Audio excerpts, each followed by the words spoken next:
안녕하세요. 아이원 언어 발달센터 김예림 선생님입니다. 오늘은 상황인지란 무엇인가에 대해서 이야기를 나눠보려고 하는데요. 저희가 지난 영상에서도 그렇고 문제 해결 상황에 대해서는 많은 이야기를 나눴었어요. 그런데 이제 이 문제 해결을 하기 위해서는 전제가 되는 것이 바로 상황인지라는 것인데요.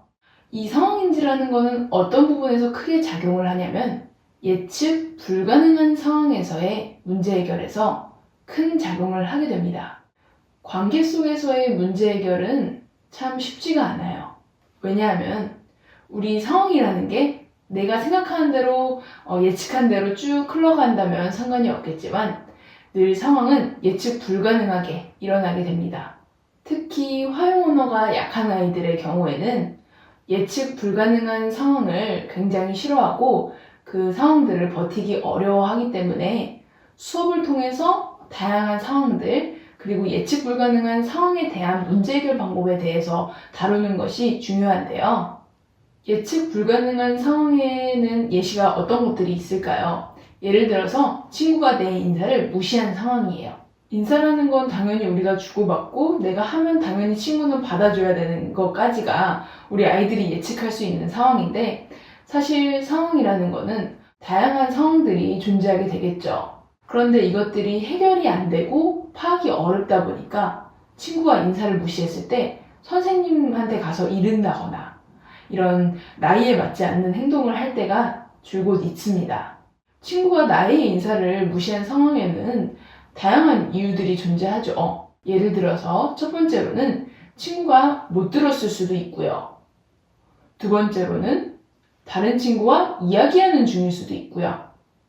세 번째로는 실제로 친구가 나랑 이야기를 하고 싶지 않아서 무시하는 경우도 있겠습니다. 이렇게 다양한 상황의 이유들이 존재를 하는데요. 이렇게 상황에 대한 이유가 인지가 되었다면 문제를 해결을 하려고 해야겠죠. 첫 번째 상황의 이유였던 못 들었을 경우 이것은 어떻게 해결할까요?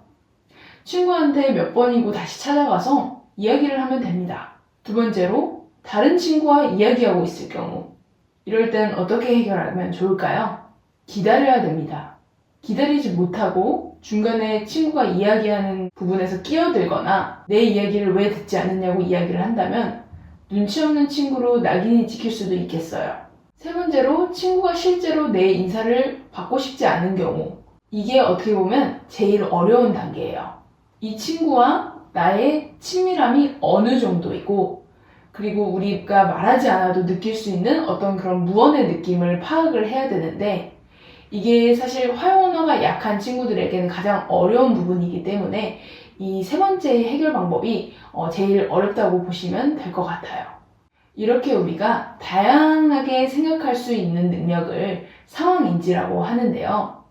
이런 상황인지가 전제가 되어야지만 우리가 문제 해결 상황으로 이어질 수 있게 되는 겁니다.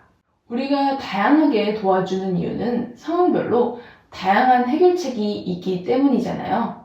하지만 상황 자체를 우리가 해석하지 못하게 된다면 다양한 문제 해결 방향으로도 나아가기 어려울 거예요. 정리하자면 상황인지는 우리 아이들이 유연하게 문제 해결을 처리할 수 있도록 도와주는 바탕이 됩니다. 그래서 우리 치료사 분들께서는 우리 아이들이 다양한 상황에 대해서 생각해 볼 수 있도록 그 이해의 폭을 넓혀주고 상황인지 능력을 키워줄 수 있도록 노력해 주셔야 됩니다. 그래야 우리 아이들이 예측 불가능한 상황에 대한 문제 해결에 좀 더 쉽게 접근할 수 있게 될 것입니다. 오늘 이렇게 상황인지와 예측 불가능한 상황의 문제 해결에 대해서 이야기를 나누어 보았는데요. 다음 시간에는 좀 더 자세한 그 상황인지에 대한 이야기와 그리고 상황인지란 무엇인지에 대해서 좀 더 세밀하게 알아보는 시간을 가져보도록 하겠습니다. 감사합니다.